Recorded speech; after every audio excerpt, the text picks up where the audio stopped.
Lo anunciado, está con nosotros el señor César Combina, congresista y vocero, además de Alianza para el Progreso. Congresista Combina, bienvenido.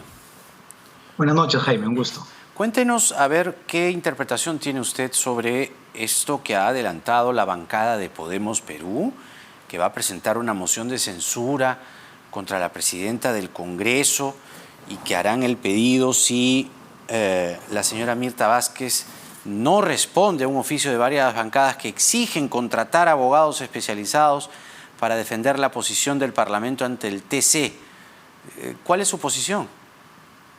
En primer lugar, rechazar de plano y categóricamente la posición irresponsable del congresista Espinosa, que no representa además ni siquiera la voz de su bancada. Esta voz de llamar a una amenaza desestabilizadora no representa al 100% de la bancada de Podemos, pero en nuestro caso no representa en nada a Alianza por el Progreso, que lo que quiere es más bien un clima de estabilidad y de trabajo en equipo en favor del Perú. En segundo lugar, me gustaría aclarar la situación de esa carta que fue firmada por mi persona también el 2 de diciembre, con la voluntad de que la señora Mirta Vázquez nos presente el plan a seguir de la estrategia de defensa legal de la situación de la ONP.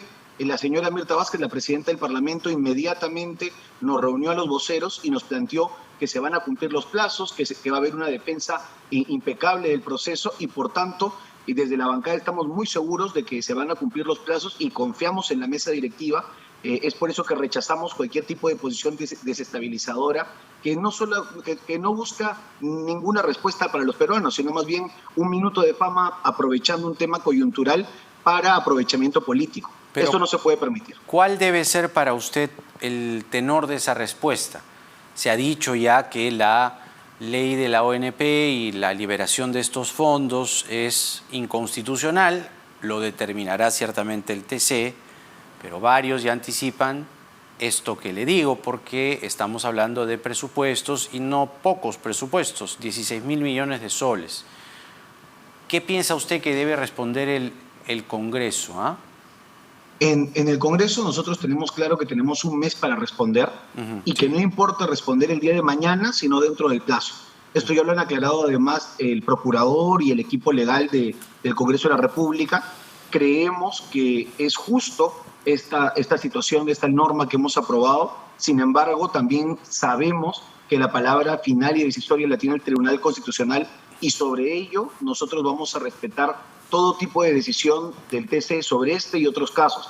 Es lo racional, es lo justo, pero además es lo democrático. Y no podemos, por una situación de politiquería, intentar desestabilizar una mesa que además se ha mostrado siempre dialogante a todos los puntos y con todas las bancadas. En ese sentido, nuestro respaldo nuevamente a la posición dialogante y respetuosa que siempre ha tenido la mesa directiva que encabeza a la señora Mirta, pero también que está presente Luis Roel y también la señora Matilde Fernández, que con todas las bancadas, inclusive con la de Podemos Perú, se ha demostrado siempre muy dialogante y comprometida. Ya, pero ¿qué quiere exactamente la bancada de Podemos Perú? Porque habla de abogados especializados. ¿Qué es lo que quiere? ¿Que se contrate determinados abogados? ¿Que sea una respuesta larga, compleja, ininteligible? ¿Qué está buscando concretamente la bancada de Podemos Perú para usted? ¿O es que ya de antemano lo que quieren es desestabilizar a la mesa directiva con las consecuencias que eso traería políticamente hablando? Desde un primer momento, todas las bancadas que firmamos ese documento buscábamos una situación de esclarecimiento de la estrategia legal. Esto ya se dio y, por tanto, la única solución o la única situación que se puede explicar de por qué Podemos Perú continúa en esta situación de voluntad desestabilizadora es bajo dos motivos. O porque quiere que se contraten a algunas personas con nombre y apellido o porque quiere simplemente desestabilizar la mesa. El equipo jurídico del Parlamento ya dio una respuesta, se van a cumplir los plazos y nosotros tenemos que simplemente respaldar la posición institucional del Parlamento. Y obviamente el Congreso tiene equipo de abogados y no puede andar contratando en estos momentos a equipos especializados recomendados por una u otra bancada. Pero, ¿cuál es el mea culpa que ustedes como congresistas, usted, porque usted votó a favor de esta ley, puede hacer, porque mire, justo hoy día el Tribunal Constitucional está declarando inconstitucional la ley del Congreso que permite ascensos automáticos del personal de salud, ¿se acuerda? Entonces, estamos en las mismas, se aprueban leyes en el Congreso, el Ejecutivo las observa, la aprueban por insistencia, viene la demanda de constitucionalidad, se dice en todos los tonos y en todos los idiomas, oiga, pero es inconstitucional, no, que lo diga, perdemos el tiempo, mire, demanda de inconstitucionalidad declarada inconstitucional. Ustedes habían aprobado, digo ustedes, Congreso, ¿no? Ascensos automáticos del personal del sector salud. Esto fue en septiembre, ¿ah?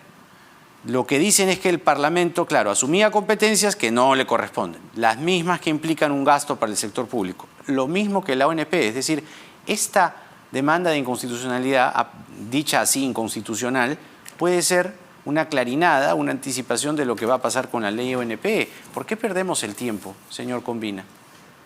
Uno de los grandes mea culpas que se tiene que hacer como Parlamento y también que involucra al Ejecutivo, y esperemos que esa situación ya no se dé porque el presidente Sagasti ha sido parte del Parlamento, es que se ha buscado caminos en donde no ha habido diálogo real. ¿Y por qué digo esto?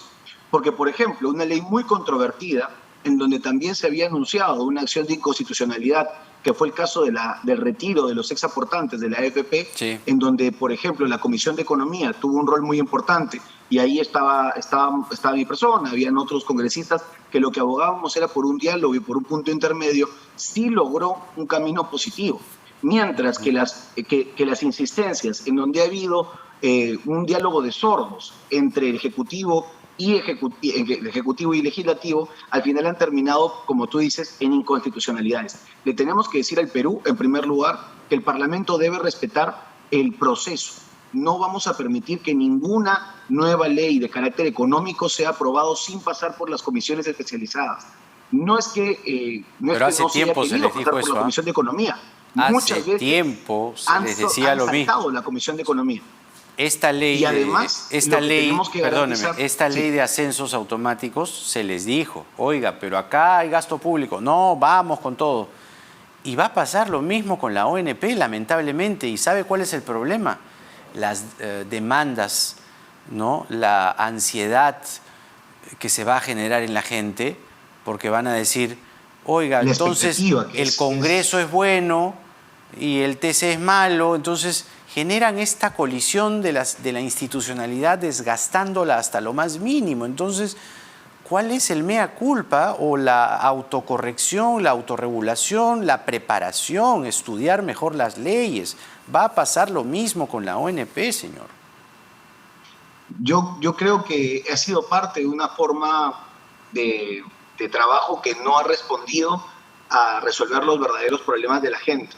Porque la expectativa, generar la expectativa ciudadana es también responsabilidad de este Parlamento y como tú señalas, no es solamente patearle la pelota y echarle la responsabilidad a otro cuerpo colegiado que es el TC o al Poder Ejecutivo. Tenemos que avanzar en unidad y en ese sentido es por eso que por ejemplo, el día sábado vamos a tener un último pleno del año en donde ya se están tomando medidas correctivas y donde no se está permitiendo que la agenda avance a muchos puntos, sino que se concentre para un mayor debate, en donde sí ha habido puntos de equilibrio y diálogo técnico con el Congreso, entre el Poder Ejecutivo, y donde espero no caigamos el próximo año tampoco en ninguna situación de inconstitucionalidad que yo también lamento completamente porque, como tú señalas, en primer lugar se pierde tiempo, en segundo lugar se generan expectativas. Es una pérdida de tiempo. El Parlamento tiene una agenda que debe de cumplir. Es una pérdida de tiempo, de recursos, de presupuesto, de horas hombre, de trabajo, todo al tacho, ¿se da cuenta? O sea, se generó la expectativa en los trabajadores del sector salud, salieron y dijeron, qué maravilla, y no pasó nada. Entonces lo mismo va a pasar con la ONP. Y le digo más, según la organización Human Rights Watch, esto indirectamente, ¿no? Porque ustedes, si bien usted se disculpó después por su voto en favor de la vacancia y todo lo que eso generó, porque lo recuerdo muy bien, fue el 9 la vacancia, usted días después, claro, ante los hechos, se tuvo que disculpar por su voto. Pero Human Rights Watch ha dicho que las evidencias indican de manera sólida y creíble que la policía usó escopetas calibre 12 para disparar perdigones de plomo y canicas de vidrio directamente contra manifestantes, en violación de sus propios protocolos que prohíben el uso de esas municiones. Es decir, según Human Rights Watch, la policía cometió graves abusos durante las protestas que se presentaron en noviembre pasado. ¿Cuál es la responsabilidad del señor Merino, por ejemplo, para usted? Una grandísima responsabilidad, y es además una responsabilidad doble mantener silencio. Y es por eso que Alianza para el Progreso, y es más, nuestro presidente César Acuña ya ha recordado, y nuestra bancada se suma a ese pedido, de que no pueden quedar impunes estas muertes. El Ministerio del Interior ha quedado descabezado, pero el día de hoy ya cuenta con un ministro que además tiene el respaldo del presidente Sagasti. Y en ese sentido, estos informes que aparecen desde ONGs de defensa de derechos humanos, desde asociaciones civiles, también tienen que tener una información verídica, original, desde el Ministerio del Interior, para además proceder con la situación legal correspondiente al presidente de ese momento y a todo su cuerpo de gabinete ministerial. Porque no es posible que el día de hoy se quiera pasar por agua tibia y todavía tengamos al señor Merino casi en campaña electoral en Tumbes esta mañana, dando discursos y casi refiriéndose a él mismo y a su momento como si fuera un salvador, cuando en realidad lo que queremos como pueblo peruano son respuestas. Y este Parlamento no va a permitir ningún tipo de impunidad, se los prometo. Pero, bueno, tomamos la promesa pública además, porque ustedes votaron en favor de la vacancia.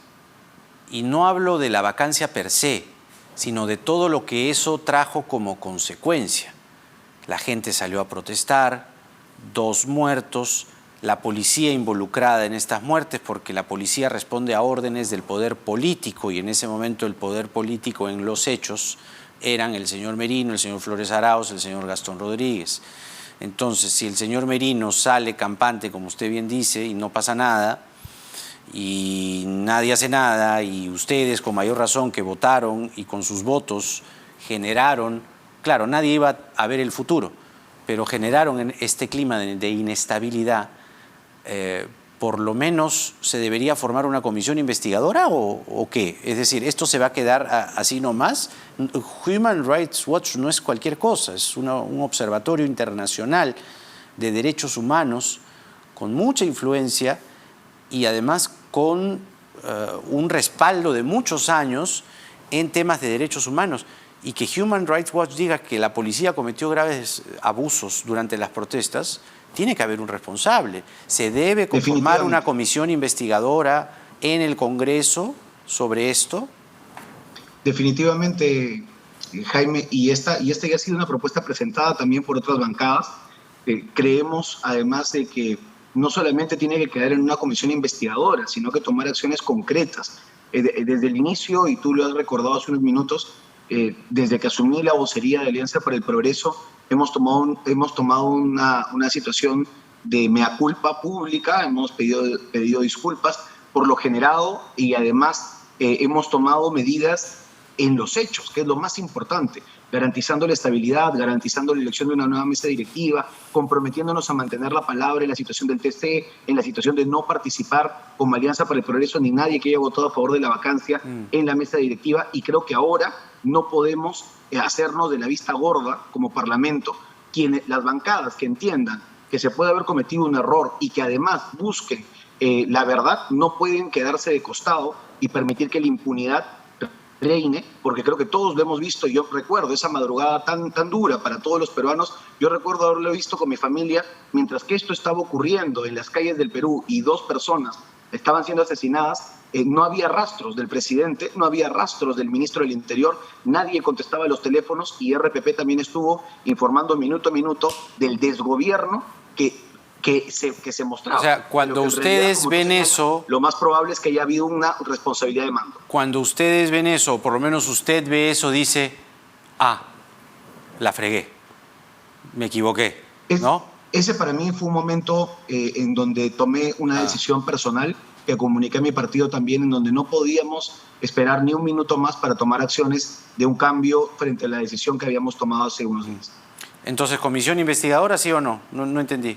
Comisión investigadora sí, y también sanción y responsabilidad política al señor Manuel Merino. Bueno, ojalá la propongan formalmente, ¿no? No solo en los medios, sino que sea una propuesta formal. ¿Habrá el consenso o no se quieren pelear con Acción Popular?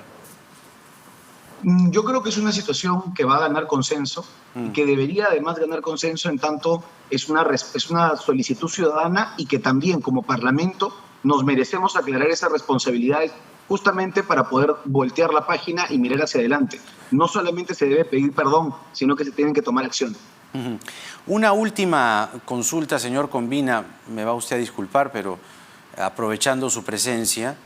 ¿Es cierto que el señor Sagasti ayer en la conferencia de prensa informando principalmente sobre las vacunas señala que no habían acuerdos cerrados, ¿no? Y que por esa razón, y eso es algo que el señor Vizcarra tendrá que responder, no podemos tener fecha, o el gobierno del señor Sagasti no puede asegurar una fecha para decirle a los peruanos tal día va a comenzar la vacuna o la vacunación. Pero la compra de vacunas para el coronavirus necesitaba una legislación, recuerda usted, porque la legislación de ese momento no le permitía comprar por adelantado una vacuna en estudio clínico. Entonces había una modificación de la norma que el Congreso necesitaba hacer y modificar. De hecho, hay un oficio del 25 de septiembre firmado por el señor Martín Vizcarra al señor Merino, que en ese momento era presidente del Congreso, y le dice: tenemos el agrado de dirigirnos a usted de conformidad con lo dispuesto por el artículo 107 de la Constitución, someter a consideración del Congreso el proyecto que modifica el artículo 8 de la Ley 29459, Ley de Productos Farmacéuticos, Dispositivos Médicos y Productos Sanitarios. Y le pide además, estimaremos que se sirva a disponer su trámite con el carácter de urgente. Urgente. Y le respondieron tarde y nunca. Estaban más preocupados en la vacancia que en la vacuna. ¿Se da cuenta? A mí sí me gustaría aclarar esto, Jaime, porque creo que el señor Vizcarra ha aprovechado la confusión para jalar agua para su molino. Y este momento es el momento más bien de asumir responsabilidades a todos los que nos toque asumir responsabilidades. En ese sentido tenemos que aclarar que hay dos instrumentos legales.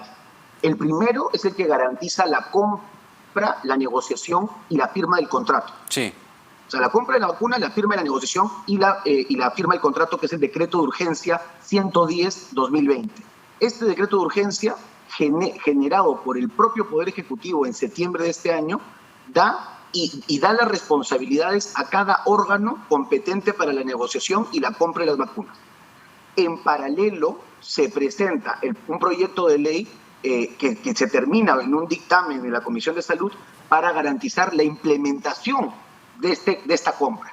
Entonces, este dictamen que nosotros hemos aprobado ahora en el mes de diciembre, ya con la segunda votación, es el que tú señalas, que garantiza los cambios en la legislación médica para la implementación de la compra. Pero ¿por qué no lo atendieron en su momento en septiembre? En septiembre estaban preocupados por Richard Swing, pues. No, pero ojo que sí fue atendido. Ya. La Comisión de Salud trabajó un dictamen en donde acumuló 5 proyectos de ley, algunos de carácter declarativo y algunos de carácter pero ¿cuándo pasó oficial, al Pleno? como el caso del Poder Ejecutivo. ¿Cuándo pasó al Pleno? Entonces, no hay ningún tipo de retraso. ¿Por qué? Porque el cronograma, y aquí lo pueden corroborar con lo que decía Martín Vizcarra cuando era presidente, el cronograma era garantizar la firma, la negociación de un acuerdo, la firma de un contrato y que las vacunas llegarían para el primer trimestre del 2021. Esta normatividad que necesitaba aprobar el Congreso tenía que estar lista hasta diciembre y hemos cumplido. Muy bien. Que no ha cumplido es el Poder Ejecutivo y no ha cumplido su propio decreto de urgencia. Muy bien. El señor César Combina, vocero y congresista de Alianza para el Progreso, con nosotros. Muchas gracias por responder a nuestras preguntas, señor Combina. Hasta una nueva oportunidad. Muy buenas noches. Muy bien, vamos a la pausa y vamos a regresar para conversar sobre la ley agraria. Se aprobó anoche como a las 11 un proyecto de ley agraria en el Congreso, la Comisión Multisectorial, ¿se acuerdan? ¿Se acuerdan de las protestas de Ica, de La Libertad? Muy bien. Hay una serie de derechos que se establecen, un régimen de trabajo que se establece para los trabajadores agroindustriales, que los vamos a conversar con la voz de los gremios productores agrarios y su presidente, el señor Alejandro Fuentes, porque nada está dicho.